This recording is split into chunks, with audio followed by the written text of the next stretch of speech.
সেই আল্লাহর কাছে যে বলবো যে আল্লাহ আপনি বৃষ্টিটা সরাই দেন, কিন্তু আল্লাহ আমার এখন কথা শুনবে না। কারণ কি? আমি আল্লাহকে ওইভাবে খুশি করতে পারি না। কথা বলেন ঠিক কিনা?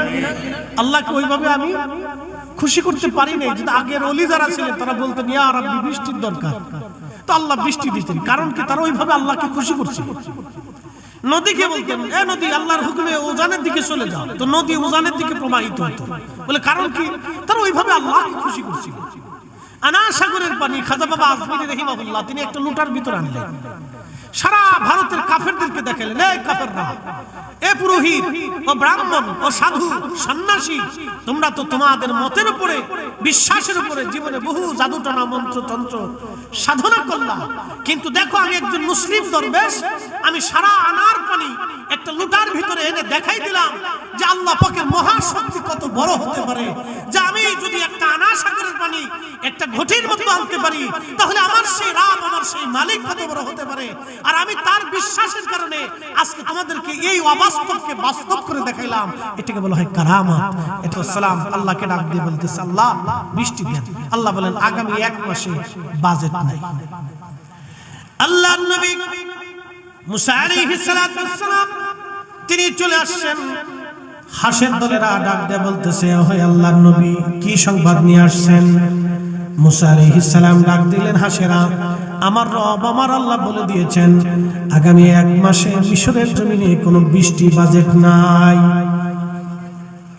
তখন হাসের দলেরা, সব হাসের দলেরা একসঙ্গে এক বাক্যে তারা বলতে লাগলো, আমার সাথে পড়েন, আলহামদুলিল্লাহি রাব্বিল আলামিন। একসাথে পড়েন আলহামদুলিল্লাহি রাব্বিল আলামিন।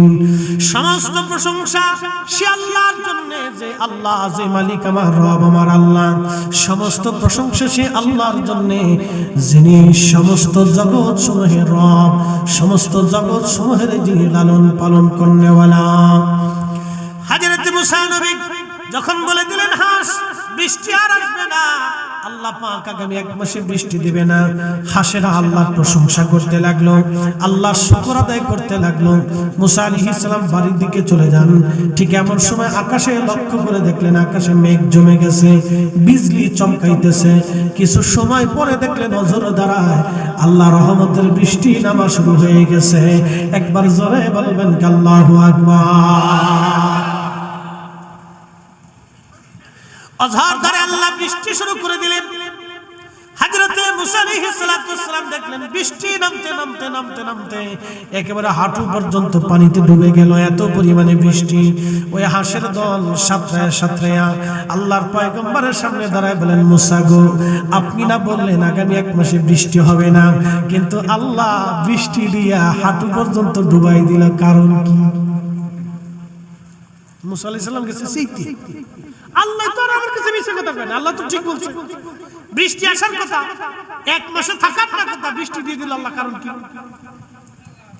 আল্লাহর সাথে গল্প শুরু করলেন, রাব্বি আপনি মাখলুকের সামনে আমার শরম দিয়ে ফেললেন। আপনি বলেন আগামী 1 মাসে কোনো বৃষ্টি হবে না, কিন্তু আপনি আগামী 1 মাসে বৃষ্টি দিলেন। বৃষ্টি 1 মাস আসার আগে আপনি হাঁটু পর্যন্ত বৃষ্টি দিয়ে ভরে দিলেন, কারণ কি?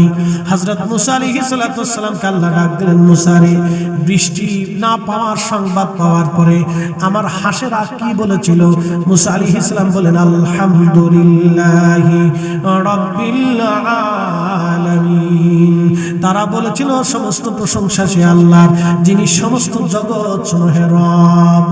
আল্লাহ ডাকতে বলেন, মুসা বৃষ্টি দেই নাই, বৃষ্টি না পাওয়ার পরেও যারা আমি আল্লাহর শুকর আদায় করলো, আমি আল্লাহর প্রতি কৃতজ্ঞ হয়ে গেল, মুসা রে, আমি কি আর বৃষ্টি না দিয়ে পারি? আমার রহমতের দরিয়ায় জোশ লেগে গেল, সেই জন্য আমি মালিক, আমি আল্লাহ তাদেরকে বৃষ্টি দিয়ে আমার মাখলুকের কলিজা ঠান্ডা বানাই দিয়েছি। জোরে বলবেন আল্লাহু আকবার। বলতেছে কাফেররা, মুশরিকরা নবীজির খেদমতে এসে বললেন, ইয়া রাসূলুল্লাহ আপনি বলে দেন রূহটা আল্লাহ কি দিয়ে বানাইছে? আল্লাহ রাব্বুল আলামিন জবাব দিলেন, হাবিব উম্মতকে জানায় দেন এই রূহটা আমি আল্লাহ পাকের একটা হুকুম মাত্র। যখন হুকুম হয়েছে তখন মানব দেহে আসছে, আবার যখন হুকুম হবে মানব দেহ থেকে নিয়ে যাওয়া হবে, ঠিক কিনা? এই হ্যাঁ আমরা বসি, যদি নিচে জায়গা থাকে তাহলে নিচে এসে বসার চেষ্টা করি। টুপি টুপি টুপি টুপি বৃষ্টি বাড়তেছে, তা আমাদের তো কিছু করার নাই। কিছু করার আছে? ছাতি ছাড়া আর কি করার আছে? একটা ছাতি না হয় ধরতে পারি। বৃষ্টি বন্ধ করার তো কোনো শক্তি নেই, আছে কি? নাই। সে আল্লাহর কাছে যে বলবো যে আল্লাহ আপনি বৃষ্টিটা সরাই দেন, কিন্তু আল্লাহ আমার এখন কথা শুনবে না। কারণ কি? আমি আল্লাহকে ওইভাবে খুশি করতে পারি না। কথা বলেন ঠিক কিনা? আল্লাহকে ওইভাবে আমি খুশি করতে পারি নাই। যদি আগের ওলি যারা ছিলেন তারা বলতেন ইয়া রাব্বি বৃষ্টির দরকার, তো আল্লাহ বৃষ্টি দিতেন। কারণ কি? তারা ওইভাবে আল্লাহকে খুশি করছিল। নদীকে বলতেন এ নদী আল্লাহর হুকুমে উজানের দিকে চলে যাও, তো নদী উজানের দিকে প্রবাহিত হতো। বলে কারণ কি? তারা ওইভাবে আল্লাহকে খুশি করছিল। আনা সাগরের পানি খাজা বাবা আজমিরি রাহিমাহুল্লাহ তিনি একটা লুটার ভিতর আনলেন, সারা ভারতের কাফেরদেরকে দেখালেন, এই কাফেররা, এ পুরোহিত ও ব্রাহ্মণ ও সাধু সন্ন্যাসী, তোমরা তো তোমাদের মতের উপরে বিশ্বাসের উপরে জীবনে বহু জাদুটনা মন্ত্র তন্ত্র সাধনা করলাম, কিন্তু দেখো আমি একজন মুসলিম দরবেশ, আমি সারা আনার পানি একটা লুটার ভিতরে এনে দেখাই দিলাম যে আল্লাহ পাকের মহাশক্তি কত বড় হতে পারে, যে আমি যদি একটা আনা সাগরের পানি একটা ঘটির মতো আনতে পারি, তাহলে আমার সেই রাব আমার সেই মালিক কত বড় হতে পারে। আর আমি তার বিশ্বাসের কারণে আজকে তোমাদেরকে এই অবাস্তবকে বাস্তব করে দেখাইলাম। এটাকে বলা হয় কারামাত।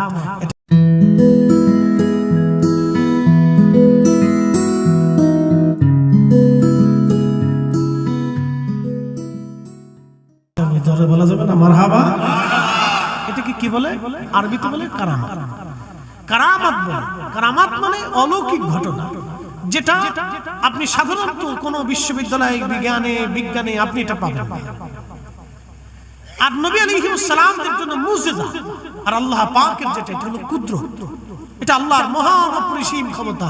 আল্লাহ নবী এবং ওলিদেরকে এই দুইটা সম্মান আল্লাহ দান করেন। এই জন্য বাহিরে যারা আছে আমরা বসি, আমি এই ধরনের ব্যক্তি না যে আল্লাহকে বলবো আল্লাহ আপনি বৃষ্টি সরাই দেন, তা আল্লাহ সরাবে না, কারণ আমি ওইরকম পছন্দের ব্যক্তি হতে পারি না। তা আপনাদের ভিতরে কেউ যদি থাকেন তো বলে দেখা যাক, যদি আল্লাহ সরাই দেয় তো দিতে পারে, যদি পছন্দ হয়ে থাকে। তা আপনাদের ভিতরে পছন্দের কেউ যদি থাকেন তাহলে বলেন যে আল্লাহ বৃষ্টি সরাই দেন, যদি আল্লাহ দেয় তো দিল, তাতে আমাদের জন্য একটু সুযোগ হয়ে গেল, ঠিক কিনা? আর যদি নাও দেয় তাহলে বৃষ্টি থেকে আমরা কি পালাই চলে যাবো? আসেননি ইনশাআল্লাহ। তাহলে দোয়া পর্যন্ত থাকি। আমাদের মা চলে গেছে কবরে, বাবা চলে গেছে কবরে, তাদের জন্য তো একটু দোয়ার দরকার আছে। বাবা তারা তো হক পায় আমাদের কাছে, তাই না? এই বৃষ্টির ভিতরে তো মা আপনাকে আমাকে রান্না করে খাওয়াইছিল। এই বৃষ্টিতে একদিন হয়তো ঘরের ভিতরে পানি পড়তো, মা নিজের পানির ভিতরে থেকে আমাকে শুকনায় রাখছিল, তাই না? আজকে মার কবরে বৃষ্টি পড়তেছে, আমাদের দেওয়ার মতো কি আছে? আমরা একটু দোয়াই তো দিতে পারবো, তার তো বেশি কিছু দেওয়ার সুযোগ আমাদের নাই। এই জন্য বুঝতে হবে বাবাজি, কিছু কিছু বিষয় আছে আমাদেরকে ঠান্ডা মস্তিষ্কে বুঝতে হবে। প্রিয় উপস্থিতি, রব্বুল আলামিন এই রূহ নামক ইঞ্জিনটা আমার আল্লাহ মায়ের পেটের ভিতরে আমাদেরকে দিলেন 6 মাস না 4 মাস সময়ে। আল্লাহ বলেন ওয়া জাআলা সুম্মা জাআলা নাসলাহু মিন সুলালাতিন মিন মাইন মাহিন। আমি মানুষের বংশ বিস্তার করেছি। মানুষ যে বংশ বিস্তার হয়, ছেলে হয়, মেয়ে হয়, নাতি হয়, হয় না? হয়। আপনার ছেলে হলো, ছোট্ট ছেলেটা ধীরে ধীরে বড় হলো, তার বিয়ে দিলেন, একটা নাতি হলো, ধীরে ধীরে সেও বড় হলো, আবার নাতি বিয়ে দিলেন, নাতির ঘরে আপনার পুতি হলো। এমনও ব্যক্তি আছে নাতির ঘরে পুতি দেখে তারপরে মারা গেছে, ঠিক কিনা? এরকম আছে। এই যে কোরআন বলতেছে সুম্মা জাআলা নাসলাহু মিন সুলালাতিন মিন মাইন মাহিন, আমি মানব জাতির বংশ বিস্তার করলাম এক বিন্দু পানি থেকে, যেই পানিটা বাবার পৃষ্ঠদেশ থেকে, মায়ের বক্ষদেশ থেকে প্রবাহিত হয়ে নিরাপদাধারী রেহেমে আল্লাহ আমার পেটের মধ্যে রেখে দিয়ে প্রথম 40 দিন আল্লাহ রিফাইন করলেন। 40 দিন রিফাইন করার পরে ওই পানির অংশটাকে আল্লাহ রক্তের অংশ বানাইলেন। আরো 40 দিন রিফাইন করার পরে ওই রক্তের অংশটাকে আল্লাহ গোশতের টুকরা বানাইলেন। ওই গোশতের টুকরাতে আরো 40 দিন রিফাইন করার পরে হাত, চোখ, কান, নাক, হাত, পা, কলিজা, ফেফসা, নারী বুড়ি, অঙ্গ প্রত্যঙ্গ আল্লাহ বানাইলেন। 120 দিনের মাথায় আমার আল্লাহ রূহ নামক ইঞ্জিনটা জিবরাইলের মাধ্যমে রূহের জগৎ থেকে মায়ের রেহেমের ভিতরে আল্লাহ ঢুকাইয়া দিলেন, ফুকাইয়া দিলেন। একবার জোরে বলবেন কি আল্লাহু আকবার। আমাদের কোনো শক্তি আছে? না। আমরা কিছু ছিলাম এক সময়? না, কিচ্ছু ছিলাম। দুনিয়ার একটু সাধারণ ক্ষমতা পাওয়ার পর আমরা মনে করছি বিরাট কিছু হয়ে গেছি। বড় আফসোস। কোরআন বলতেছে কাইফা তাকফুরুনা বিল্লাহি ওয়া কুনতুম আমওয়াতা। আল্লাহু আকবার। হে মানুষ, তুমি কিছুই ছিলে না, তুমি কিচ্ছু ছিলে না, তুমি মৃত্যু ছিলা, নির্জীব ছিলা। বাবার শরীরের নির্গত ওই পানির মধ্যে তুমি ছিলা, বাবার শরীরের নির্গত পানির মধ্যে তুমি ছিলা। তুমি কিছুই ছিল না, একসময় নির্জীব, নিষ্প্রাণ, নির্জীব, একবারে মৃত ছিলা তুমি। তুমি কিচ্ছু ছিল না এক সময়। আমি রব্বুল আলামিন, আমি তোমাদেরকে আবার জীবন দিলাম, কাঠামো দিলাম, জিন্দেগি দিলাম, বাবা দিলাম, মা দিলাম। ছোট্টকালে মায়ের পেট থেকে তুমি দুনিয়াতে আসছো, মায়ের রেহেমে তুমি ছিলে। তোমার খাবারের পানিটুকু আমি আল্লাহ মায়ের রেহেমে আমি জমা করে দিয়েছি। তোমার পুষ্টিটা মায়ের নারীর মাধ্যমে আমি আল্লাহ তোমাকে দিয়েছি। মার রেহেমের ভিতরে 120 দিনের মাথায় আল্লাহ পাক রূহ নামক ইঞ্জিনটা দিয়ে দেন। মার নারীর সাথে সন্তানের নারীর অ্যাডজাস্ট করে দেন। মা খাইলে সন্তানের খাবার খাওয়া হয়, মা ঘুমাইলে সন্তানের ঘুম হয়, মা সুস্থ থাকলে সন্তান সুস্থ থাকে। এই জন্য ডাক্তাররা বলে গর্ভবতী নারী যারা, অন্তঃসত্ত্বা নারী যারা, তোমরা তাদেরকে ভালো খাবার খাওয়াও। আল্লাহর নবী আমাদেরকে একটা গর্ভবতী নারীদের জন্য চিকিৎসা দিয়ে গেলেন। আল্লাহর নবী বললেন, ও আমার উম্মতেরা, তোমরা গর্ভবতী নারীদেরকে খেজুর খাওয়াও। কি খাওয়াও? এই ঘুমাবেন না, ঝিম দিবেন না, রাত বেশি হয়নি, বৃষ্টি পড়ছে তো শরীরে মজা লাগতেছে। কথা ঠিক কি না? একসাথে বলেন, কি খাওয়াও? নবীজি গর্ভবতী নারীদেরকে কি খাওয়াইতে কইছে?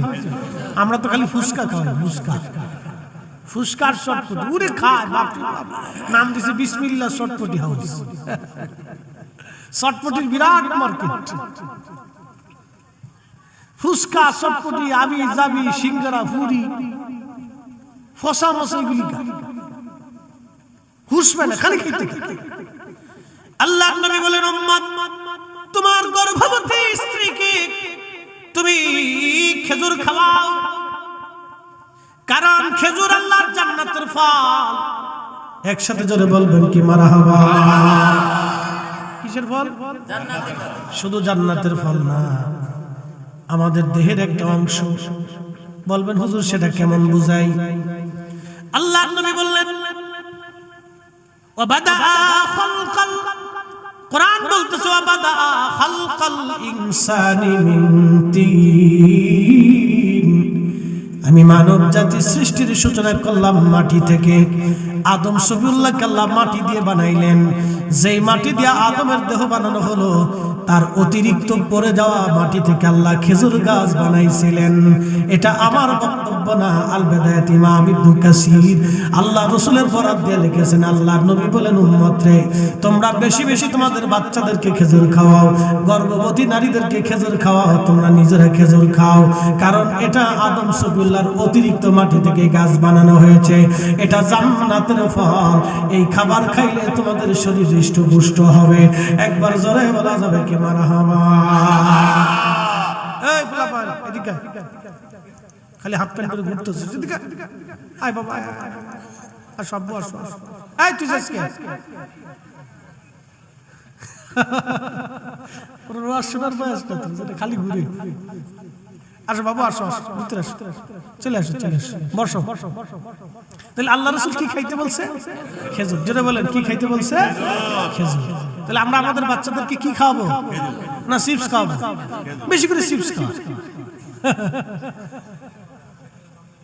না খেজুরের দাম বেশি হলো ওটা দামে যেমন কাজে তেমন, ঠিক কিনা? দামে যেমন কাজে তেমন। 10 প্যাকেট চিপস না খাওয়াই আপনি 10টা খেজুর খাওয়ান, 10 প্যাকেট চিপস খাওয়াইলে গ্যাসের রোগী হবে, কিন্তু 10টা খেজুর যদি বাচ্চারা খাওয়াইতে পারেন ওই 10টাই কাজে লেগে যাবে, ঠিক কিনা? খেজুর খেজুর হুজুর এই খালি ওয়াজ করলে তো হবে না, একটু মেডিসিনের দেওয়ার দরকার আছে। এটা আল্লাহ রাসূলের তরিকা, মানে আল্লাহর নবী এটা খাইতে বলছেন, তাহলে বুঝতেছেন রাসূলের কথা মনে হয় মিথ্যা টিথ্যা আছে। হ্যাঁ এই বুঝতে কইতেছেন তো? পৃথিবীতে একজন ব্যক্তি জীবনে কোনোদিন হটকারিতা, মিথ্যা, ধোঁকাবাজি, প্রতারণা, আইব, দোষ, ত্রুটি, খাতা, কোনো ভুল একজন ব্যক্তির নাই, একজন মানবের নাই। তিনি আমাদের নবী রাহমাতুল লিল আলামিন। কথা বলেন ঠিক না বেঠিক? জীবনে কোনো ভুল নাই, জীবনে তার জীবন নিয়ে কোনো সন্দেহ নাই। যারা করবে তাদের জন্য ভেজাল আছে। যে তসলিমা নাসরিন একটা মরে গেছে, আচ্ছা মরে যায় কি পাইছে কত, কি হইলটা কি? শেষ পর্যন্ত তো মরে যাওয়া লাগছে, নাকি বলে? মরে যাওয়া লাগছে না? আল্লাহর কাছে চলে যাওয়া লাগছে না? তো কি নিয়ে গেল?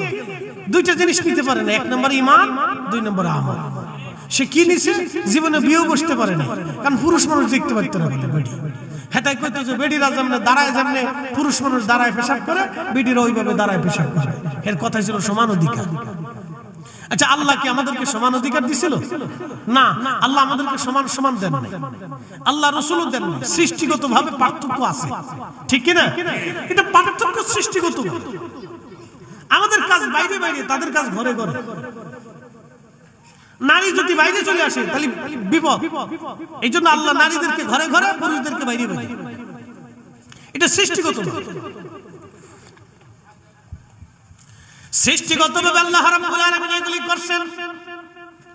তাসলিমা নাসরিন মরে গেল, নামটা ছিল তার মুসলমানের নাম, জন্ম হয়েছিল মুসলমানের ঘরে, মা ছিল একজন নামাজি, কিন্তু ভাগ্যক্রমে একটা কন্যা সন্তান আসলো, সে হয়ে গেল নাস্তিক।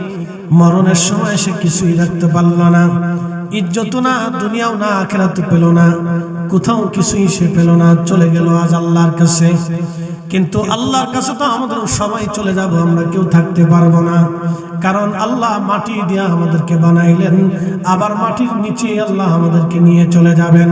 আমরা আর রূহগুলি আল্লাহর আদালতে, আল্লাহর দরবারে নিয়ে যাবেন, কারণ মাটির দেহ আর কিয়ামতের ময়দান রূহ আল্লাহর দরবারের সামনে দাঁড়ায়া আল্লাহ রূহের হিসাব হিসাব টানতে থাকবে। তুমি কি করছো না করছো, আল্লাহ হিসাব টানবে। সিংড়ার মুসলমান, নাটোরের মুসলমান, খুব মনোযোগ দিয়ে কথাগুলি শুনবে না, কথাগুলি শুনে যাবে না। মানব দেহ আল্লাহ বানাইলেন, এই মানব দেহের ভিতরে আল্লাহ একটা ইঞ্জিন দিলেন, রূহ। মায়ের পেটের মধ্যে আল্লাহ পাক বড় করতে লাগলেন। এই মায়ের রহমের ভিতরে পানি যিনি দিলেন তিনি আল্লাহ, খাবার যিনি দিলেন তিনি আল্লাহ। এই জন্য ডাক্তাররা বলল গর্ভবতী নারীদেরকে ভালো ভালো খাবার খাওয়াইতে হয়, দুধ খাওয়াইতে হয়, ডিম খাওয়াইতে হয়, ভালো ভালো খাদ্য দিতে হয়, কারণ মা যদি পুষ্টিকর খাবার খায়, ছেলে মেয়ে বাচ্চা পেটের মধ্যে পুষ্টি হয়, ওটা মেধাবী হয়, ওটা পুষ্টি সম্মত বাচ্চা দুনিয়াতে আসে। এই জন্য গাইনি ডাক্তাররা বলে পুষ্টিকর খাবার নারীদেরকে খাওয়ান, গর্ভবতী নারীদেরকে পুষ্টিকর খাবার খাওয়ান। এখন আমার প্রশ্ন একটা রেখে যাব এখানে আজ, যদি নারীদেরকে, গর্ভবতী নারীদেরকে পুষ্টিকর খাবার খাওয়ানোর জন্য ওই বাচ্চার যদি পুষ্টি হয়, তাহলে গর্ভবতী নারীরা বাচ্চা পেটে নিয়ে টানা পানা রং বাহানা আর নাটক সিরিয়াল গান বাজনা দেখলে ওই বাচ্চাটাও টানা পানা গান বাজনা হয়ে যায়। কথা মনে হয় বুঝেন নাই? আবার বুঝাই, সবাই বুঝেন, আবার বুঝেন।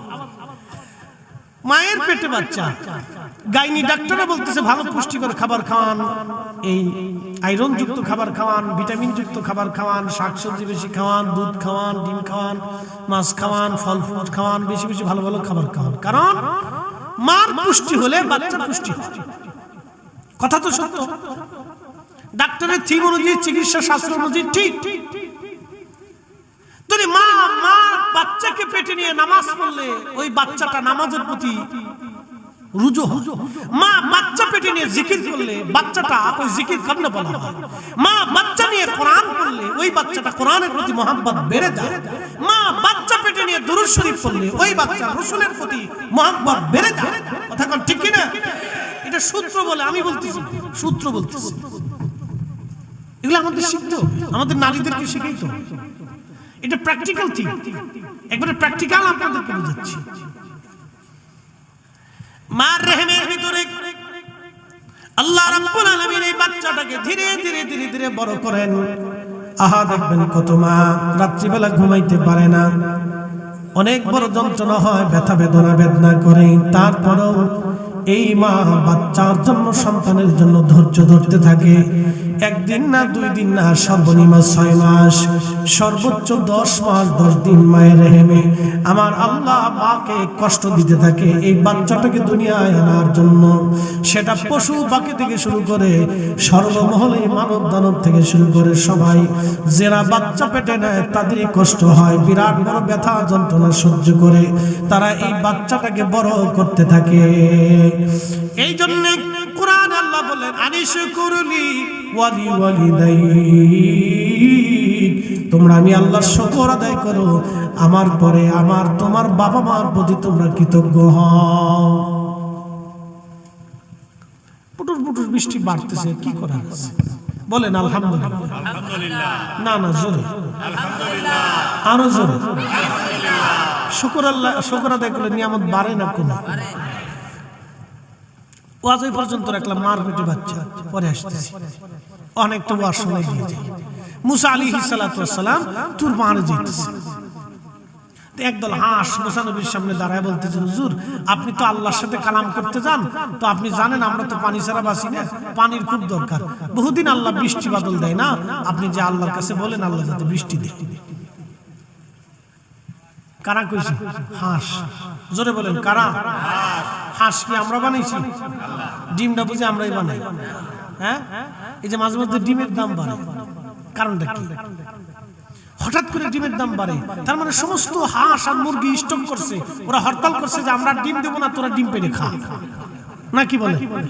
হ্যাঁ, এই যে সিন্ডিকেটরা হঠাৎ করে মালগুলি ডিমগুলি স্টকের মধ্যে জমা করে দিয়ে হঠাৎ কৃত্রিম উপায়ে ডিমের দাম বাড়ায়। এটা আপনি ঠিক বললেও ঠিক, না ঠিক বললেও ঠিক, জায়গা মতো যা ধরেন, আমরা দায়িত্ব দেন একবারে বাটাম চালান দিয়ে সব সোজা করে দেব।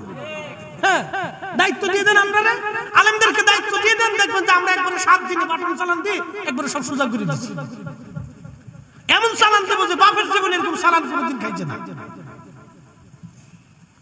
ওরা বড় বড় ওই কি বলে স্টক হাউস আছে, এটার ভিতরে ডিম ঢুকাই দিয়ে এরপরে মানে কৃত্রিম ভাবে দাম বাড়াই দিয়ে দিল, বাস হয়ে গেল, দেশে ডিম নেই। মানে বুঝাইতেছে যে হাঁস মুরগি সব ডিম পাড়া বাদ দিয়ে দিচ্ছে। কি মনে হয় আপনাদের ডিম পাড়া কি বন্ধ হয়েছে? কালকে রাত্রে যেই মুরগা ডিম দিছে আজকে রাত্রে সেই মুরগা ডিম দিবে, হয়তো 19-20 হতে পারে, কিন্তু 15-20 হবে না, 10-20 হবে না, 19-20 হতে পারে। 100 মুরগার ভিতরে 2টা মুরগা ডিম কম দিতে পারে, কিন্তু 98টা মুরগা ডিম ঠিকই দিবে। তাহলে ডিমের দাম বাড়লো কেন? এই সমস্ত সিন্ডিকেটওয়ালারা এরকম সিন্ডিকেট করে করে আমার দেশের গরিব মানুষ থেকে কোটি কোটি টাকা তারা হাতায় নিয়ে যায়। এগুলি হলো বাংলাদেশের সবচেয়ে বড় শয়তান, এগুলি সব হাতাজি, এগুলির পিটাইয়া বাংলাদেশ থেকে বের করার দরকার। কথা বলেন ঠিক কিনা? সব শয়তান আগেও ছিল, এখনো আগামীতেও থাকবে। এগুলোর বাটাম চালান দিলে সব সোজা। এরা বাজারে কৃত্রিম সংকট তৈরি করে আমাদের কোটি কোটি মানুষকে এরা কষ্ট করে। প্রিয় উপস্থিতি, বুঝতে অসুবিধা? তাহলে একসাথে বলেন তো আল্লাহু আকবার। বাজারে যারা ডিম পাড়তেছেন তারা চলে আসেন, ডিম ডিম নিয়ে আসেন। শুনুন, যারা ঘুরতেছেন তারা দুনিয়ারটা পাচ্ছেন না, আখিরাতেরটা পাচ্ছেন না। বাবা যে আমরা এখানে বসে কিছু সময় বসলে আমাদের লাভ আছে, ঠিক কিনা? আমাদের লাভ আছে। শোনেন, মাহফিলে একটা সংগঠন সাজায়, সবাই কিন্তু কোরআন হাদিসের কথাই বলে, কথা ঠিক কিনা? সবাই কিসের কথা বলে? কোরআন হাদিসের কথা বলে। একটা সংগঠন, একটা দরবার, একটা এলাকা, একটা মসজিদ, কোন ব্যক্তি কেন্দ্রিক বা এলাকা ভিত্তিক প্রোগ্রাম সাজানো হয়, উলামায়ে কেরাম আসে, তারা কথা বলে। প্রোগ্রামে কিন্তু হাজী আব্দুল সামাদ ওয়াজ করতেছেন, ওয়াজ কিন্তু ফরিদি সাহেবই করতেছে। আর ফরিদি সাহেব জানে যে কোরআন হাদিস থেকে ওয়াজ করতে হবে। কোরআন হাদিসের বাইরে যাওয়ার কারো সুযোগ আমাদের নাই, কথা ঠিক কি না? আচ্ছা বলেন, মসজিদে বসে কি গান গাওয়া যায়? বিড়ি বুড়ি খাওয়া যায়? দুই একটা টান টুন দিয়ে বিসমিল্লাহ আউযুবিল্লাহ খাওয়া যায়? সুযোগ আছে না? তাহলে মসজিদে কি কাজ হয়? আল্লাহর জিকির হয়, নামাজ হয়, রোজা হয়, শরীয়তসম্মত। ঠিক মাহফিলেও এরকমই মনে হয় আমরা আয়েশা বিসমিল্লাহকে বিড়ি দুটো টান দেখলাম যে আসেন আপনারাও খান আমরাও খাই, নাকি বলেন? সুযোগ আছে? এরকম কোন সিস্টেম আছে না? কোন সিস্টেম নেই। এখানেও কোরআন হাদিসের বাইরে কিছু বলার সুযোগ কারোই নাই। সে যেই মতের হোক, যেই দলের আলেম হোক, সবারই একই বক্তব্য থাকবে, কোরআন এবং সুন্নাহ, এর বাইরে যাওয়ার আর কোনো রাস্তা নাই। এক বাক্যে শেষ। তো খুব মনোযোগ দিয়ে মুসা আলাইহিস সালাতু ওয়াস সালাম যাচ্ছে, তো হাঁসের দল এসে বলতেছে যে বৃষ্টি বৃষ্টি নাই, আমাদের খুব কষ্ট হয়, আপনি আল্লাহকে বলেন যে আল্লাহ আমরা বৃষ্টি দিন। আল্লাহর পয়গম্বর মুসা আলাইহিস সালাম রওনা হয়ে গেলেন। তুর পাহাড়ে খোদার সঙ্গে তিনি কালাম করতেন। মুসা আলাইহিস সালাম কালামের জন্য চলে গেলেন। যাওয়ার পরে আল্লাহর সঙ্গে কালাম হলো। মুসা আলাইহিস সালাম আল্লাহকে ডাক দিয়ে বলেন, রাব্বি, আপনার একদল মাখলুক হাঁস, পানি ছাড়া ওরা চলতে পারে না, কষ্ট হয়। ইয়া রাব্বি, ও বহুদিন হলো মিশরের জমিনে বৃষ্টি হয় না, আল্লাহ বৃষ্টির বড় দরকার, আপনি দয়া করে হাঁসের দিকে তাকায় আমাদেরকে বৃষ্টি দেন। আল্লাহ ডাক দিলেন, মুসা, আমি রাব্বে কারিমের বাজেটে আগামী 1 মাসের জন্য মিশরের জন্য কোনো বৃষ্টি নাই। মুসা আলাইহিস সালাতু ওয়াস সালাম আল্লাহকে ডাক দিয়ে বলতেছে, আল্লাহ বৃষ্টি দেন। আল্লাহ বলেন, আগামী 1 মাসে বাজেট নাই।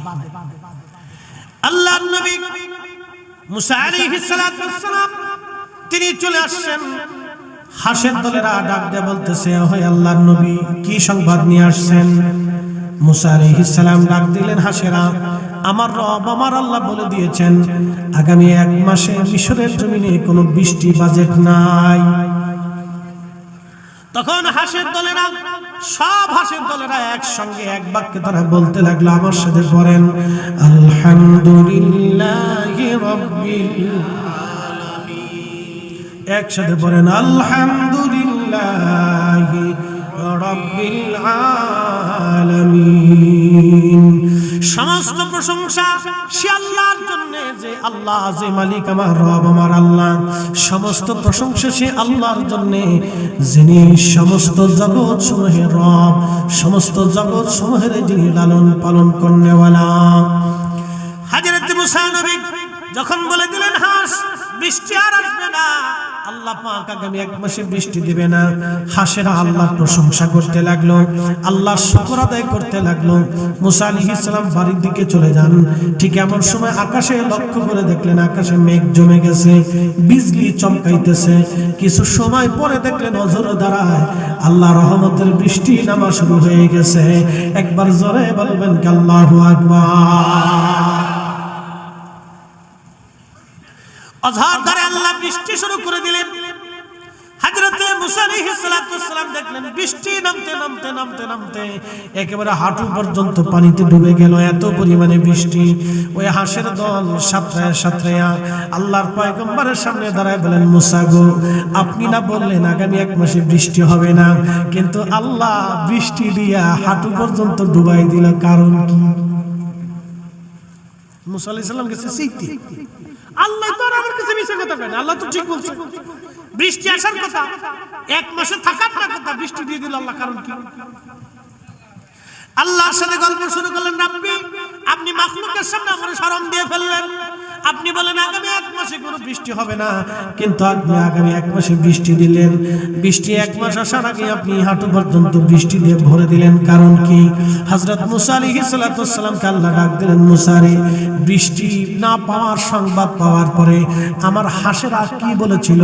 মুসা আলাইহিস সালাম বলেন, আলহামদুলিল্লাহি রাব্বিল আলামিন। তারা বলেছিল সমস্ত প্রশংসা সে আল্লাহর, যিনি সমস্ত জগৎ সমূহের রব। আল্লাহ ডাক দিয়ে বলেন, মুসা, বৃষ্টি দেই নাই, বৃষ্টি না পাওয়ার পরেও যারা আমি আল্লাহর শুকর আদায় করলো, আমি আল্লাহর প্রতি কৃতজ্ঞ হয়ে গেল, মুসা রে, আমি কি আর বৃষ্টি না দিয়ে পারি? আমার রহমতের দরিয়ায় জোশ লেগে গেল, সেই জন্য আমি মালিক, আমি আল্লাহ তাদেরকে বৃষ্টি দিয়ে আমার মাখলুকের কলিজা ঠান্ডা বানাই দিয়েছি। জোরে বলবেন আল্লাহু আকবার। আল্লাহু আকবার ওয়ালিল্লাহিল হামদু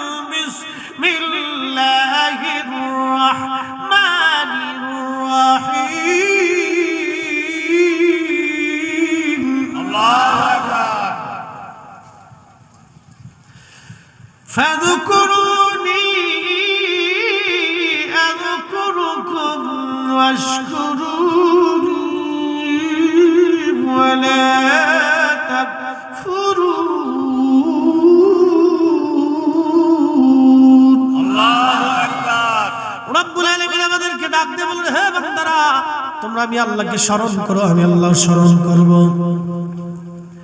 আর আমি আল্লাহর শুকর আদায় করো, নাফরমানি করিও না। শুকরিয়া আদায় করো, নাফরমানি করিও না। শুকর আদায় করো, কৃতজ্ঞ হও, কৃতজ্ঞতা আদায় করো। প্রশ্ন রাখবেন ফরিদ হুজুর, কৃতজ্ঞতা কি? হাইয়া আলাস সালাহ বলার পরে আপনি নামাজের কাতারে যাওয়াটা হলো কৃতজ্ঞতা। মাহে রমজান আসার পরে রোজা রাখাটা হলো কৃতজ্ঞতা। হজের তৌফিক আল্লাহ দিয়েছেন। হজের তৌফিক কি? আমাদের দেশে অনেকের হজের তৌফিক আছে, হজ করে না। হজের তৌফিক হলো মক্কা মদিনায় যাওয়া আসার খরচ, এবং যতদিন মক্কা মদিনাতে থাকবেন তত সময় আপনার ফ্যামিলির খরচ দিনাদায়িক মুক্ত রেখে, ঋণ মুক্ত রেখে হজে যাওয়া আসার খরচা, এবং ওই সময় পর্যন্ত আপনার ফ্যামিলির খরচা, এটা দিয়ে যদি আপনি দেখেন আপনার হজ করার সামর্থ্য আছে, তাহলে প্রত্যেক মুসলমানের জন্য হজ করা ফরজ। যেমন বাংলাদেশে 7 লক্ষ টাকা হলে হজ করা যায়। 7 লক্ষ টাকা আপনার হয়ে গেল হজ করার জন্য। আপনি 40 দিন মক্কা মদিনাতে থাকবেন, ওই 40 দিনের ফ্যামিলির খরচা আপনি রাখবেন, এবং আপনাদেরকে আরো বলে দিয়ে যায় কোনো দিনাদায়ক ঋণ আপনার থাকবে না। একেবারে ঋণ মুক্ত করে আপনার 7 লক্ষ টাকা আসা যাওয়া হজ করার খরচা, আর বাড়িতে ওই 40 দিন থাকা খাওয়ার খরচা সন্তান স্ত্রীর। যদি এইরকম অর্থ আপনার থাকে, হজ করা ফরজ। এই সিস্টেমে দেখা গেলে আমার দেশের বহু মানুষের হজ ফরজ হয়ে গেছে, হজ করে না। কার কয়দিন পরে যায়, কয়দিন পরে যায়, কয়দিন পরে যায়, পরে বুড়া খেলে যাইয়া আরাফাতের ময়দানে খালি কুতে। হ্যাঁ, আমি নিজে দেখছি তো। জমারাতে যায় শয়তানটা ফাতর মারতে পারে না, আমারটা বেরিয়ে দিয়ে 100 রিয়াল দিবানি, বেরিয়ে দিয়ে শয়তানে হাসে, আর তো হজ করতে ইচ্ছুক। কি কথা কর না, উচিত কোথায় মা হইবে, হজ করতে ইচ্ছুক কুতে খালি কুতে। এই জন্য যৌবনে হজ করতে হয়, সামর্থ্য আসার সাথে হজ করতে হয়। একসাথে বলবেন না মারহাবা? সামর্থ্য আসার সাথে কি করতে হয়? হজ করতে হয়। সামর্থ্য আসার সাথে হজ করতে হয়। সামর্থ্য হয়ে গেছে, হজে চলে যাবে, হজ আদায় করে আসবে। চলবে না বন্ধ করে দেব? হ্যাঁ, বৃষ্টি পড়তেছে, চলবে? তাহলে একসাথে বলেন তো আল্লাহু আকবার। না, আল্লাহ আমারও দিতেছে, আমার কোষের ভিতরে দিতেছে। আল্লাহ আল্লাহ আমার কোষের ভিতরে দিতেছে, দিক। আল্লাহ দিয়ে যদি খুশিতে তার পাই। হ্যাঁ, সাথী লাগবে, দর সাথী। আজকে সাথী ধরে ওয়াজ করব, একসাথে বলেন নারে তাকবীর।